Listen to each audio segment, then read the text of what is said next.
El aborto sigue siendo uno de los temas más polémicos en nuestra sociedad. Leyes que cambian, movimientos sociales que se movilizan y diversidad de opiniones entre personas que están a favor y otras que están en contra. Es por ello que el día de hoy vamos a conversar con Rosa Tábora. Ella es conservadora, madre provida y estudiante universitaria de 2 carreras, lenguas extranjeras y trabajo social en la Universidad Nacional Autónoma de Honduras. Bienvenida, Rosa. Hola, mucho gusto. De verdad que es un enorme placer estar aquí con ustedes. Miren, les voy a ser honesta.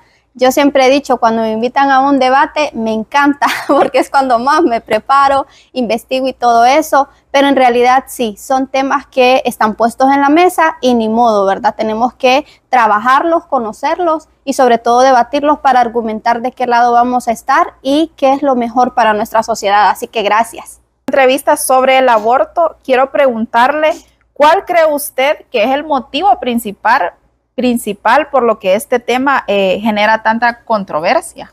Bien, a nivel mundial tenemos en muchísimos países como Canadá y países ya desarrollados, Canadá, Alemania, Estados Unidos, incluso de Latinoamérica tenemos en el sur a Argentina, que son países que ya han legalizado el aborto, pero lo que no conocemos es qué hay detrás del aborto y en sí también cuáles son esas consecuencias o cuáles son las causas o qué es un aborto. Esas son las preguntas que debemos hacernos. Sin embargo, yo creo que este tema amerita específicamente un debate en primer lugar político, económico y social, porque se está tomando en cuenta el tema de la pobreza, el tema de la corrupción y que por eso los países no prosperan, el tema de la natalidad, pero también los fines eugenésicos, que es como los menos aptos son los que no deben vivir y los más aptos son los que deben vivir, esto en palabras de Margaret Sanger, que es la que originó y sobre todo fundó la red de clínicas más grande abortistas en el mundo, que es la IPPF,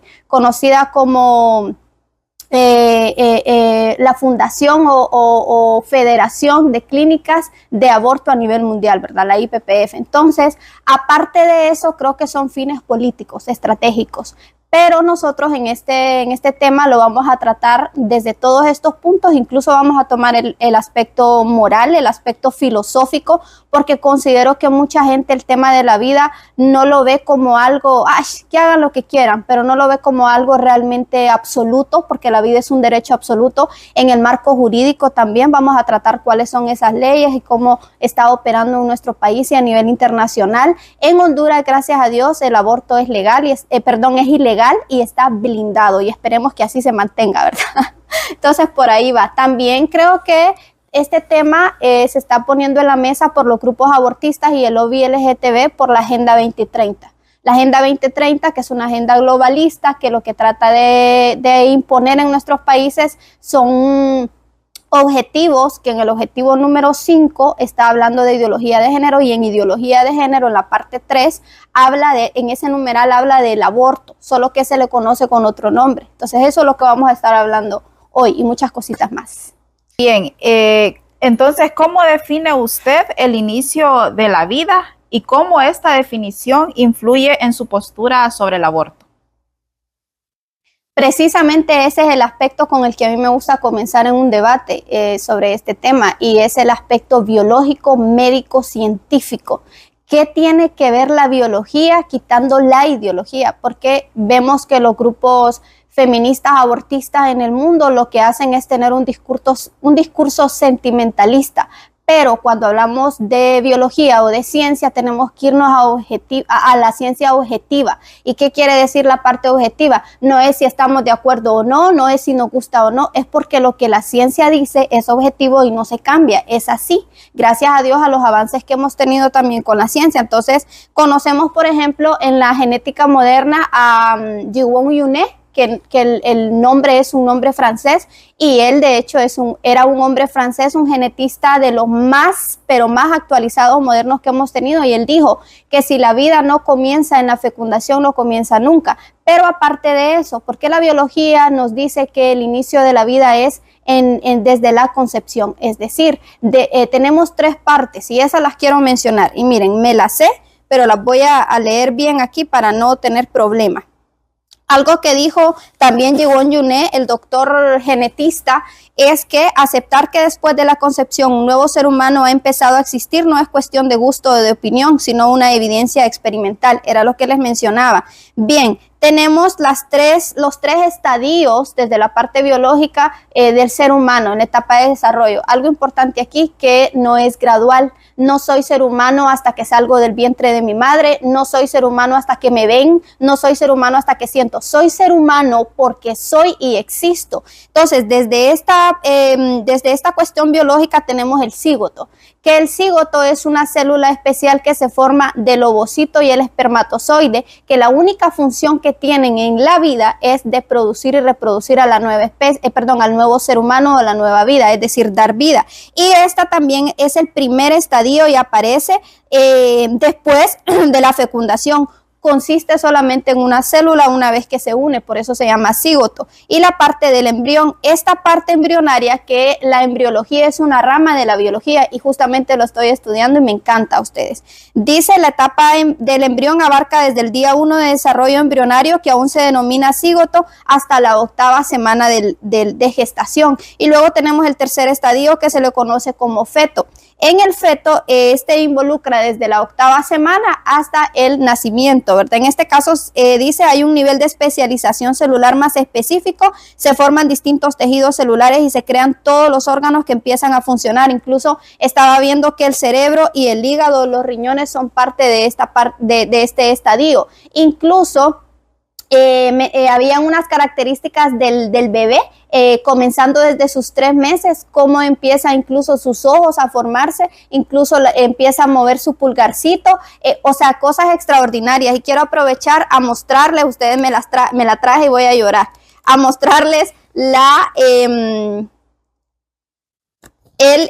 ¿cómo se llama esta cosa? La ecografía. La ecografía, que esta tiene muchos años de existencia también gracias al avance de la ciencia. Esta es la ecografía de mi bebé de entre 3 a 5 meses de embarazo. Cuando yo estaba embarazada de mi niño, mi embarazo, después les voy a ampliar sobre este ejemplo que tengo, que es mío, personal, es un embarazo adolescente que yo tuve, pero gracias a Dios, como ya mencionaba, ustedes han visto más o menos mi perfil, en dónde estoy ahora, porque decidí no abortar a mi hijo. Esta ecografía muestra de cómo la industria abortista y especialmente las clínicas de abortos no le dicen a una mujer, vení, te vamos a hacer un ecograma para que veas a tu bebé, porque si se hace eso, la mujer inmediatamente desiste y no aborta, ¿verdad? Porque dice, lo que hay adentro es un bebé, es un ser humano, no es un saco de células. Y yo siempre he dicho, uno tiene que tener cuidado también al momento de tocar estos temas, porque son temas delicados. Solo quienes hemos vivido un embarazo o incluso quienes ya han vivido un aborto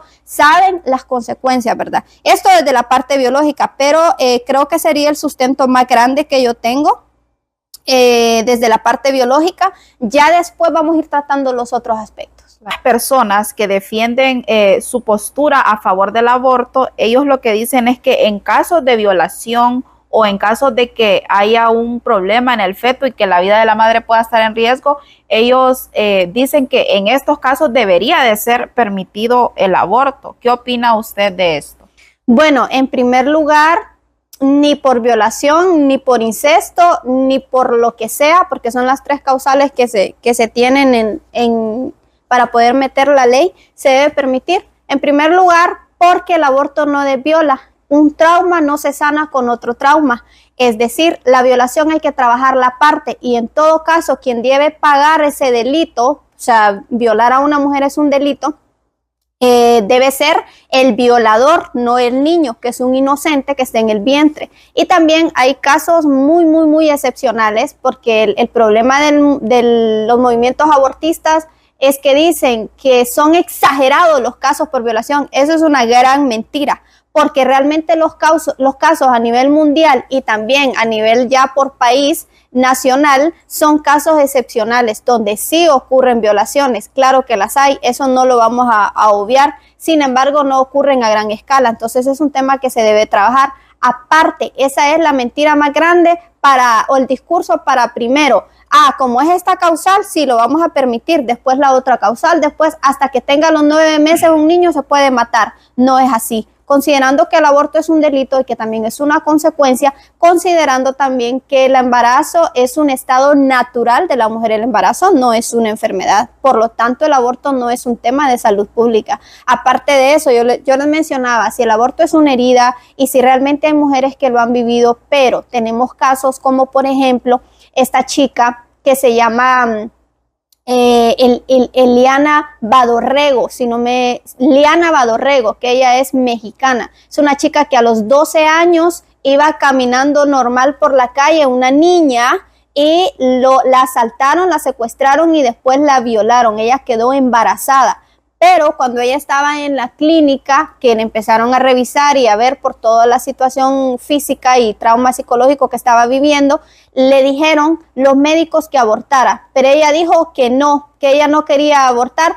Así de sencillo, la niña decidió no abortar. Una vez que ella tuvo la niña, porque tuvo una preciosa hija, ella no solamente se sanó su trauma, sino que ella dijo, hay que aprender a separar y sí se puede salir adelante. El hecho de que una niña, porque eso es lo que defiende el mundo abortista, que porque es una niña, que porque es indefensa. Entonces, evitemos que niñas sean violadas, evitemos que mujeres sean violadas, evitemos que los hombres aprendan a violar, porque eso todo se aprende en la sociedad. Si nosotros evitamos y nos vamos a la causa, obviamente vamos a evitar incluso los abortos, porque eso es lo que debemos trabajar y atacar. O sea, en ningún momento debemos permitir que el aborto sea legal, porque si nosotros legalizamos el aborto va a seguir ocurriendo. ¿Y qué es lo que queremos? Que no haya aborto. Obviamente, legal o no legal, o ilegal o clandestino, como se quiera llamar, el aborto va a seguir ocurriendo.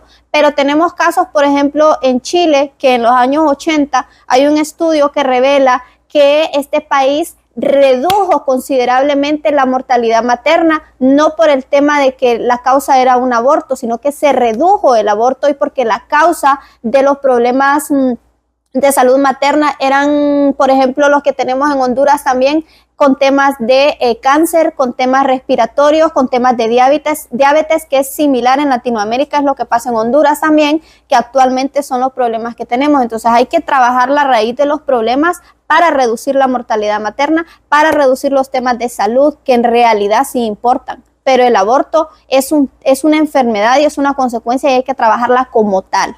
Entonces, ¿hasta qué punto cree que el aborto debe ser considerado una cuestión de responsabilidad social o un derecho individual?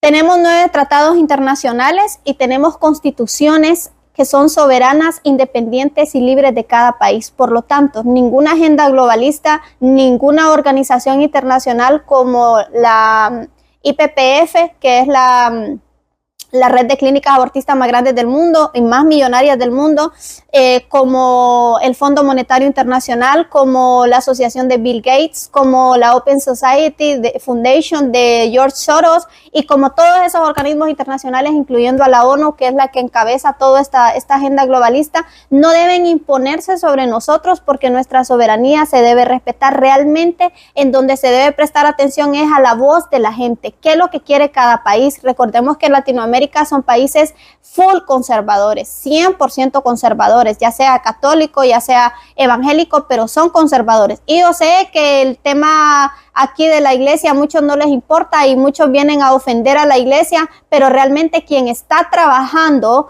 con asociaciones pro vida para que esto sea impensable y no se tenga que decir, ay, es que debe ser un derecho. Vamos a empezar también por algo bien importante y es que si consideramos que el aborto es matar, entonces lo contrario de matar es la vida. Entonces, ¿cómo podemos nosotros llamarle derecho a matar? Matar no es un derecho. Sin embargo, la vida es es el tercer derecho fundamental universal que tenemos todos los seres humanos y se debe respetar, no importa si la persona viene de situaciones económicas vulnerables, no importa si la condición de la persona es porque salió de una violación, no importa si fue lo que sea que haya sido, la persona no se condiciona por su historia de vida que trae atrás o que nace o de dónde viene o el lugar, etcétera. Se condiciona por el simple hecho de ser humano. Y hay una premisa filosófica que quiero tomar aquí, es la premisa kantiana,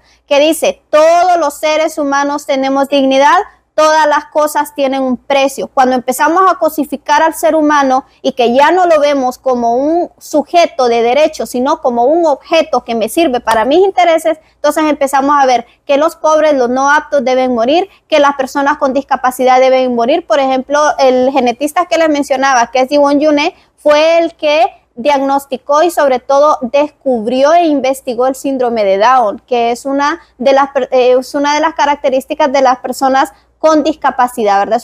Es una condición que se presenta en estas personas y sin embargo hay personas muy inteligentes con síndrome de Down. Pero quiero mencionar aquí algo bien importante que mencionan varios personajes de la industria que todos conocemos, que ya sabemos quiénes son y que algunos de ellos salieron producto de una violación, algo otros producto de incesto, algo otros de embarazos adolescentes, etcétera. Dice Andrea Bocelli, una joven fue hospitalizada por apendicitis y al término de los tratamientos los médicos le recomendaron que abortara al niño. Le dijeron que era la mejor solución, pero la valiente joven decidió no abortar y el niño nació. Esa mujer era mi madre y ese niño era yo. Me encanta porque realmente debemos aprender a escuchar. Si realmente las feministas hablan de sororidad y hablan de escuchar a los demás, ¿por qué no se sientan y por qué no van realmente a donde la gente que de verdad necesita? Porque en los momentos, y esta es la cosa más delicada, en los momentos donde la gente necesita, donde se van. Para ellos son útiles, nada más son objetos, nada más las personas vulnerables. Y es el caso de lo que me ocurrió a mí. Conmigo no estuvo ninguna feminista. Yo pedí ayuda y nadie me la dio cuando yo estuve en el proceso de embarazo. Y es normal que uno tenga depresión, que tenga ansiedad. Son síntomas normales. Lo que no es normal es vivir todo el tiempo con ello. También quiero mencionar aquí algo importante que también tiene que ver con el tema filosófico, y es que todas las personas tenemos derecho a la vida. Por eso dice que el aborto hiere a la mujer, mata a su hijo, enriquece al abortista y envilece a la humanidad. O sea, ¿en qué momento nosotros llegamos a pensar que el aborto podría ser un derecho? ¿En qué momento la moral de la sociedad se fue tan abajo que cada vez que en un país se legaliza el aborto o en una ciudad, como ahorita recientemente está pasando en México, ¿saben qué es lo que ocurre? El aborto se dispara para arriba y o sea, siguen matando niños inocentes en vez de que se reduzca, y esa es la mentira más grande y la incoherencia más grande. Entonces es un tema muy, muy delicado. Algo aquí que quería mencionar y era con el tema de las personas. También tenemos a Steve Jobs, que dice, cofundador de Apple, es uno de los casos más conocidos. Su madre, Joanne Shivi, quedó embarazada mientras estaba en la universidad. Esa es una de las causas de por qué una mujer aborta, por razones personales. Como este niño me va a hacer un estorbo y no me va a permitir terminar la universidad, entonces lo que voy a hacer es abortarlo, porque honestamente yo lo que quiero es ser una persona exitosa, tener mi casa, tener mi carro. Le recomiendo mucho el testimonio de Abby Johnson, que ella fue enfermera de la clínica abortista de Estados Unidos y que propició, fue parte de más de 22,000 abortos que se hicieron en Estados Unidos. Y a partir de que ella salió de ahí, Abby Johnson cuenta su testimonio de lo horrorífico que fue ver cuando se realizaba un aborto y ella miró la cabeza del bebé partida y en pedacitos las manitos, los deditos y los piecitos. Eso es algo que a ella le marcó el corazón. Ella tuvo 3 abortos, pero a ella no le enseñaban la ecografía. Esto que estamos viendo aquí atrás, por ejemplo, la foto de este hermoso bebé que se ve en las manitos, ella no pudo ver eso, sino que hasta que ella tuvo la oportunidad de estar en una sala y aparte en estas clínicas, ustedes miren, no me ajustaría el tiempo para darles todos estos datos, pero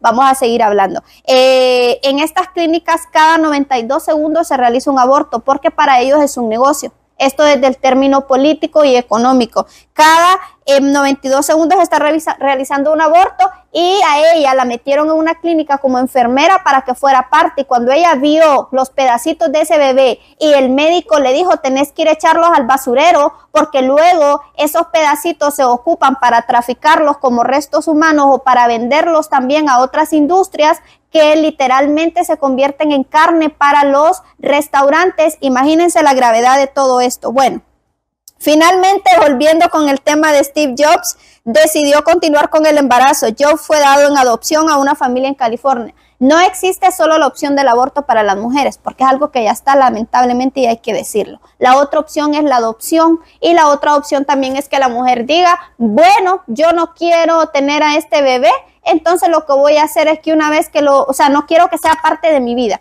ya sea por violencia, por una violación o por incesto, entonces se lo voy a dar a alguien de mi familia y que lo crezca alguien de mi familia, ya sea por adopción o no. En mi caso, yo fui adoptada, mis padres a la edad de 1 año me adoptaron a mis abuelos y mis abuelos me crecieron, lamentablemente mi abuelito ya murió, pero fui parte de un plan maravilloso, considero, y estoy aquí por una razón. Así que eso fue lo que pasó con Steve Jobs, fue adoptado y se convirtió en una de las figuras más influyentes de la tecnología. Otra persona es Celine Dion. Celine Dion es una mujer que todos conocemos por la canción del Titanic, ¿verdad?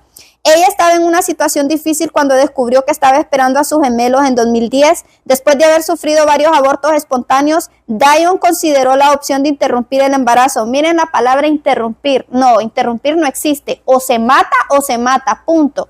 Y luego dice, debido a su avanzada edad y los riesgos asociados, pero decidió seguir adelante y dar la bienvenida a los gemelos Eddie y Nelson, quienes nacieron en octubre del 2010. Y bueno, ahí se ve la foto maravillosa de los dos gemelos. Y así hay más ejemplos como Eva Longoria, como esta chica Mariah Carey y también como los padres de Justin Bieber que tuvieron un embarazo adolescente. Deberían de tener las instituciones de salud en la educación sobre el aborto, porque sería muy importante que las personas, bueno, sobre todo las mujeres, estén educadas antes de tomar o no tomar una decisión de estas. Excelente, me encanta esa pregunta, porque en primer lugar le voy a tirar esto al Estado, esto que voy a decir, y a las instituciones del Estado, y después voy a hablar de nuestras instituciones providas, qué es lo que estamos haciendo. En primer lugar, los estados no deben crear abortos, los estados deben crear condiciones para no abortar y deben crear políticas públicas para poder prevenir el aborto. ¿Qué son las políticas públicas? En una de mis clases, bueno, son 3 clases que llevo respecto a políticas públicas, aprendemos que son la toma de decisiones en el ámbito público en donde se interviene para poder prevenir, no curar, porque ese es el sistema que tenemos actualmente en nuestro país en salud. Tenemos un sistema curativo, la gente llega cuando ya se está muriendo, y hablo de todas las enfermedades. Pero si fuera un sistema preventivo, la gente, informar a la gente, educar a la gente, fomentar el tema de la salud y el bienestar, porque cuando hablamos de salud hay que verla desde el espectro integral. Ay, no, porque si ya me dio un ataque al corazón o tengo un problema del corazón, solamente voy a tratar el tema físico. No, recordemos que la gente está sufriendo de depresión por un problema de presión arterial, está sufriendo de ansiedad por un tema de estrés físico. O sea, son una serie de componentes en tema de enfermedades que hay que verlos desde la parte integral. Por ejemplo, se dañan las relaciones sociales, y esto es el tema de la salud social, el riesgo social que corre la gente. Por ejemplo, las mujeres cuando abortan, lo que ocurre es que empiezan a verlas de mala manera. Incluso a mí, cuando yo tuve mi embarazo en la adolescencia, me cayó encima la gente que estaba a mi alrededor, el entorno que yo tenía, me cayó encima la sociedad entera. Y a eso se le conoce como juicio social, que empiezan a hacer uso de valor, de prejuicios y a vernos mal, en vez de educarnos y de apoyarnos para que se pueda alentar a que tomemos decisiones correctas. Quiero leer aquí rapidito algo de algunos testimonios de algunas mujeres. Dice Frida, de 21 años, lo hice para que tu papá no fuera, de todos modos me dejó, fue cuando abortó. Sofía, de 23 años, físicamente el bebé se fue, pero emocionalmente sigue aquí. Esto es con el tema de los traumas, el trauma posaborto, la ansiedad, el trauma del tema psicológico, que esto es un tema amplio, no lo podríamos abordar aquí, pero para que ustedes vean, esa es una de las consecuencias. Dice Carolina, de 28 años, porque aún recuerdo cada horripilante detalle del aborto que supuestamente hice para liberarme. O sea, ¿dónde está la liberación? Dice Isa, de 23 años, amo a mi bebé más que a nada en el mundo, incluso cuando no fui lo suficientemente valiente para tenerlo. Las mamás que abortan o las mujeres que abortan un niño se convierten en mamás de un niño muerto. El tema del Estado, ¿verdad? Pero ahora vamos a ver las instituciones pro vida. ¿Qué estamos haciendo nosotros? Ustedes se preguntarán, bueno, ¿y Rosa en qué anda metida? ¿Qué es lo que anda haciendo? En primer lugar, tenemos 4 de los que voy a hablar ahorita. Y lo voy a especificar también con el tema de las redes de apoyo, ¿verdad? Que esto es lo que estamos haciendo con las mujeres en estado vulnerable, tanto las que son niñas adolescentes y tienen un embarazo, como las que ya han pasado por un aborto, porque tampoco vamos a obviar, no, porque abortaron ya son asesinas, tampoco así. La gente tiene que aprender a ver los temas de frente, pero a enfrentarlos. Y ese es el problema que tenemos con nuestra sociedad, que como ha perdido toda la moral, entonces como ya no me sirve, lo descarto. No es así. Cada ser humano merece respeto y dignidad ante la ley, ante los demás. Entonces, tenemos en primer lugar a 40 días por la vida, o también 40 Days for Life, porque nació en Estados Unidos. El fundador se llama Sean Carney, y 40 días por la vida es una estrategia, un movimiento pro vida que nace en el momento de que Sean Carney, como estudiante de una universidad en Columbus, en Estados Unidos, en Virginia, se encuentra con una clínica enfrente de donde él vivía. Entonces esa clínica de abortos lo que empezó a hacer era que estaban entusiasmando a las chicas de la universidad y a los chicos para que abortaran y informaran mal sobre el tema. Entonces vino él y Dios puso en su corazón y se propuso el poder trabajar con una organización que se llamara así, 40 días. ¿Por qué? Porque 40 días se debe a los 40 días que estuvo Jesús en el desierto, a los 40 días que pasó Moisés para rescatar y liberar al pueblo de Israel. Y bueno, el 40 es un número significativo en la Biblia, entonces de ahí Sean Carney es un chico o un señor católico y conservador. Y a partir de entonces, ahorita les voy a hablar de las estadísticas de esta asociación Provida, qué es lo que hace. Y también en el caso de 40 días por la vida está en más de 167 países a nivel mundial. Lo que se hace es una campaña para poder orar enfrente de las clínicas abortistas, y miren el efecto que esto tiene. Se han salvado 25,010 vidas, y en Honduras tenemos que hay, en Honduras hay 155 vidas salvadas de todas esas 25,000, ¿verdad? O sea que decidieron no abortar. Tenemos la renuncia de trabajadores en clínicas abortistas, es 263 renuncias. Tenemos 155 centros cerrados, o sea, clínicas cerradas, y 9,207 campañas locales, ¿verdad? En diferentes ciudades del mundo. Nosotros aquí en Tegucigalpa tenemos 40 días por la vida, también en San Pedro Sula, también en Choluteca, me parece, y en Olancho.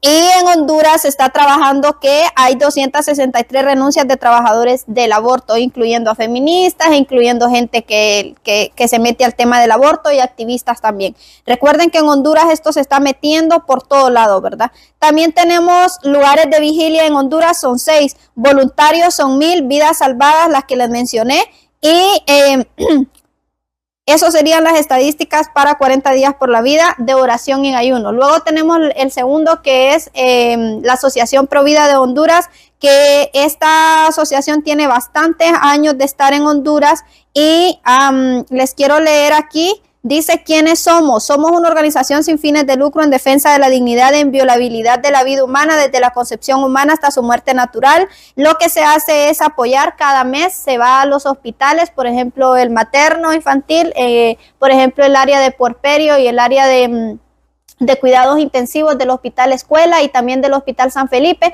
llevándoles bolsitas de pañales, o ustedes saben, toda la provisión que una madre puede necesitar. El Provida también está trabajando directamente con la Asociación de 40 días por la vida, con Generación Celeste, que es otra que ya les voy a mencionar. Lo que se hacen son maletitas, las maletitas que lleva uno cuando ya va a parir, y se les entrega a las mujeres, se le da seguimiento a una mujer en estado vulnerable durante un año, y se le acompaña al bebé y a ella. ¿Quién acompaña? Acompañan redes de apoyo entre médicos, psicólogos, abogados, para trabajar muchos temas. Ustedes saben, el tema de la violación es un tema delicado y hay que trabajarlo por todos lados.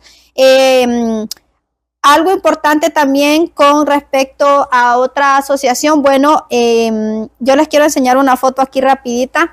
Este es de mi bebé conmigo. Estamos ahí en la campaña de 40 días por la vida. Él es mi hijo. Y estamos orando y ayunando ahí, ¿verdad? Fuimos a hacer campaña en la Pedagógica aquí en Tegucigalpa, y también aquí por la estatua o el monumento a la Virgen de Suyapa. Ahí creo que se puede ver. Bien, luego tenemos a Generación Celeste.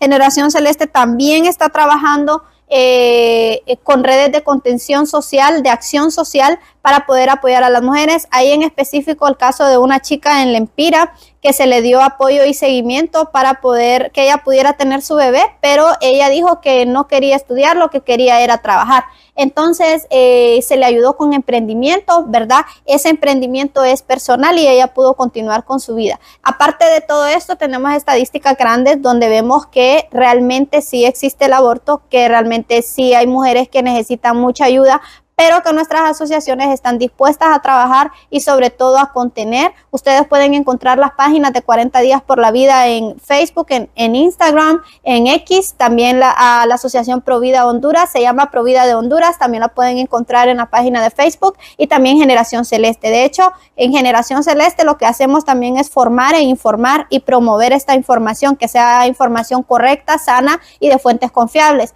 También estamos trabajando ahorita con un nuevo movimiento, que es un movimiento de consenso cívico, que es el Movimiento Cristianos por Honduras. Eso es parte de nuestro ministerio de la Iglesia Cristiana Vida Abundante en Honduras.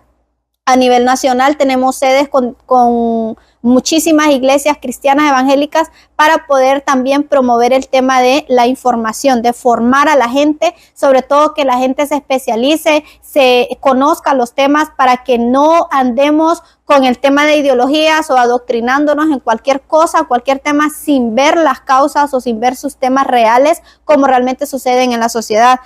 Para finalizar, también quería mencionarles que es importante que se esté trabajando de manera directa con las causas, y esto hago hincapié porque por estar viendo el deseo no estamos viendo que la gente realmente enfrente sus problemas. Por ejemplo, como me pasó a mí, yo decidí parir a mi hijo, pero sabía que tenía consecuencias, sabía que no iba a tener el apoyo del padre, sabía que no iba a tener el apoyo de mi familia, sabía que no iba a tener el apoyo ni siquiera de la iglesia, estuve completamente sola, y desgraciadamente ese es el papel de la sociedad ahora. La sociedad debería acompañarnos a nosotros los jóvenes para que evitemos entrar en temas de desilusión, de suicidio, de tristeza, etcétera. Y después de eso decidí, gracias a Dios, tomar decisiones correctas, y ahora estoy aquí con mi hijo estudiando 2 licenciaturas, así que un hijo no es impedimento. Mi hijo es uno de los mejores también en su escuela, está becado.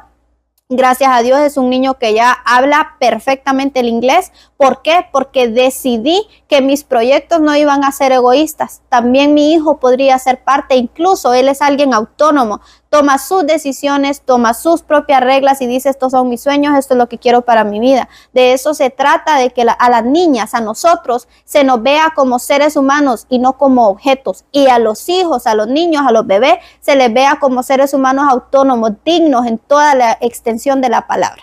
Eso, ¿verdad? Importante.